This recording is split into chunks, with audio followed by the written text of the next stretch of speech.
Okay, all right. This is for the great people that I just met at the Wendy's in beautiful Bartow. I'm gonna tell you my story. Okay, I'm a kid that grew up, a Yankee kid that grew up north, New Jersey, South Jersey. New Jersey is the most densely populated state in the whole country. I grew up in Ocean City, right next to Atlantic City. I am a Jersey Shore kid. But not so much like the stupid on that program, but a little bit like it. And so here's the deal.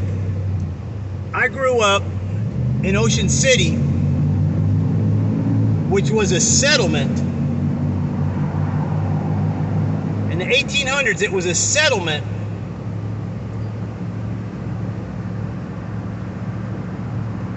of Afro-American peoples, of dark-skinned peoples that had escaped on the Underground Railroad. Ocean City, New Jersey was dedicated by Methodist ministers. And it was still a little stupid. I mean, you got your Methodist church and you have your AME church, whatever. But when I was growing up in that town in Ocean City in the 1960s, I was a little kid. Come on. Birmingham, 1963. March on Washington. I was going to elementary school and I was holding hands with Carlton Smith, walking to school.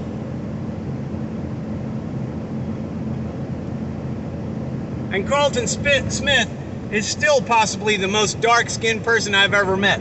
I mean, his skin was so cool. It was purple black. It was marvelous. So I grew up in South Jersey with teamwork.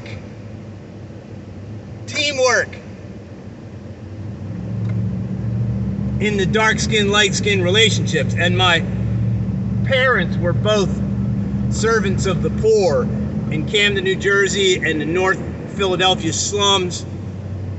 My mom sponsored 150 Southeast Asian refugees after the Vietnam War.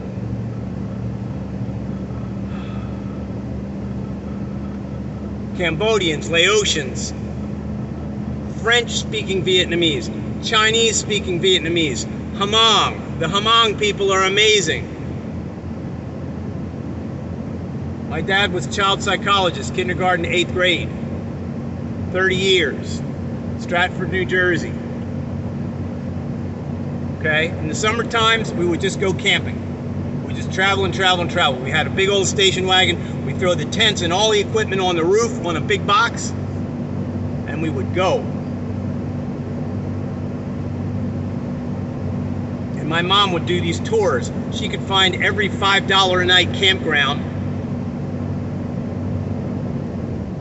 all over New England. She's like, let's go live where it's cool in the summertime, like the Indians did. They would travel back and forth. They had cold weather campments and they had warm weather campouts.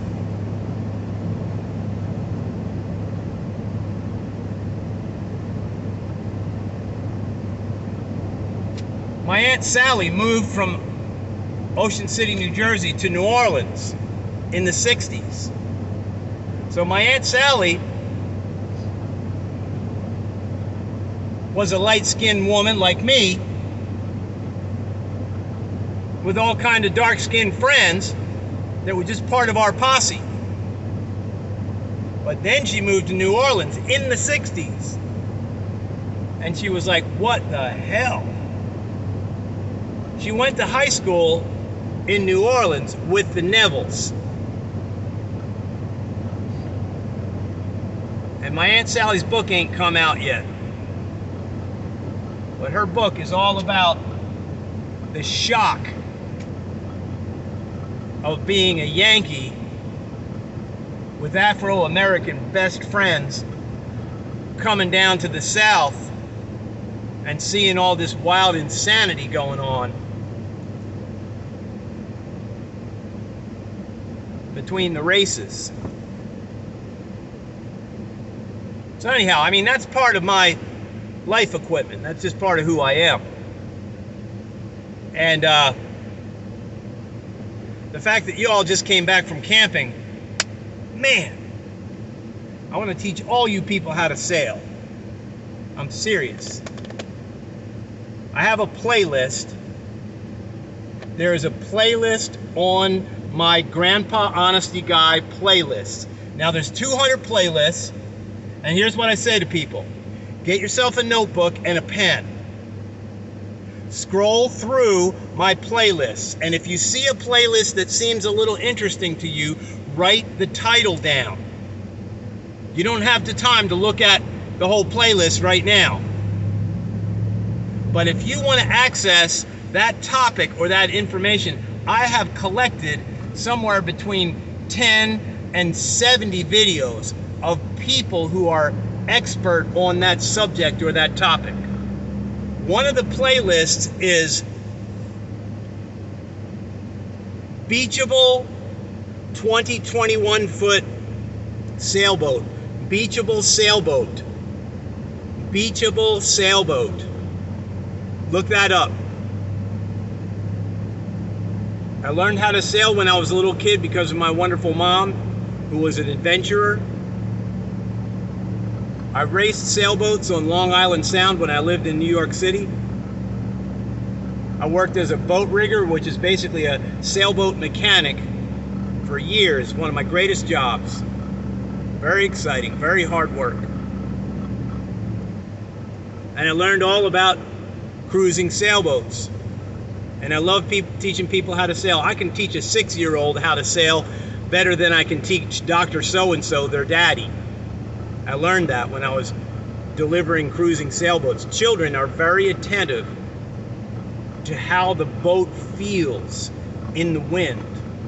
And children can actually feel the swell of the waves and become one with the moving of the water and the air more quickly than adults that tend to be, you know, they've had too many disasters, they've got too much stuff on their mind, and it's harder for them to concentrate on a new project.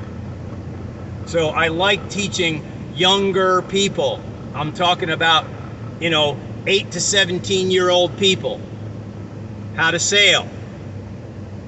So go to that playlist, Beachable Sailboat, and I will teach you how to get out to the islands of the Gulf of Mexico, all the way from Cedar Key, all the way down to Key West.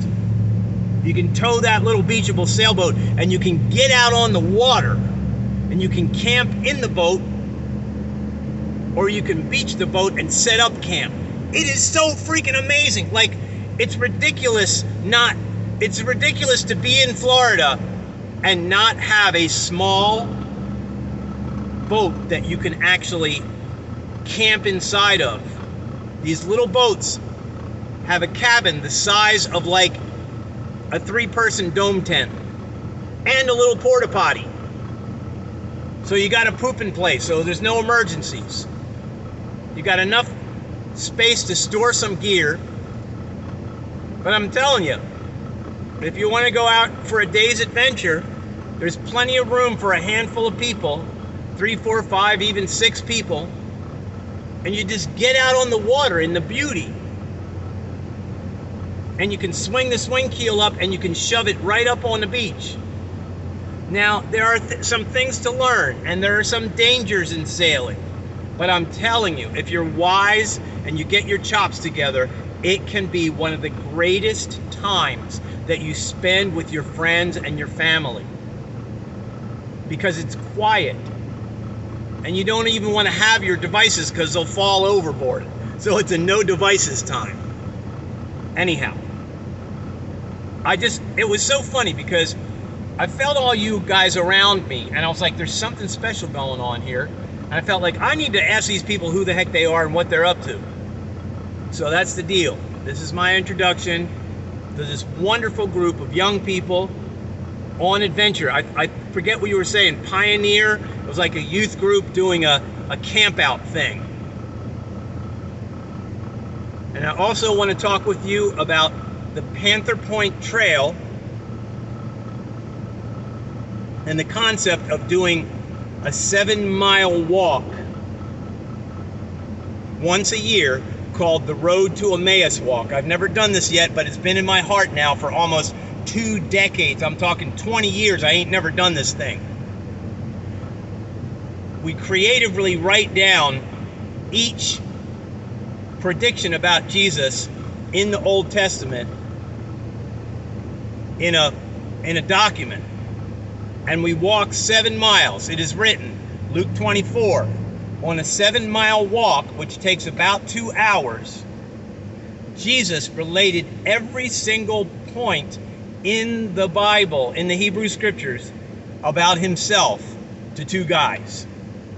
That means we can review all those proofs that Jesus is Messiah, and we can add a little dose of when they were written, what the person was like that wrote it, who the prophet was that wrote the thing, and why the Hebrews, the Jews, have always considered that to be a prophecy about the supernatural God, the part of God that is supposed to come and change everything.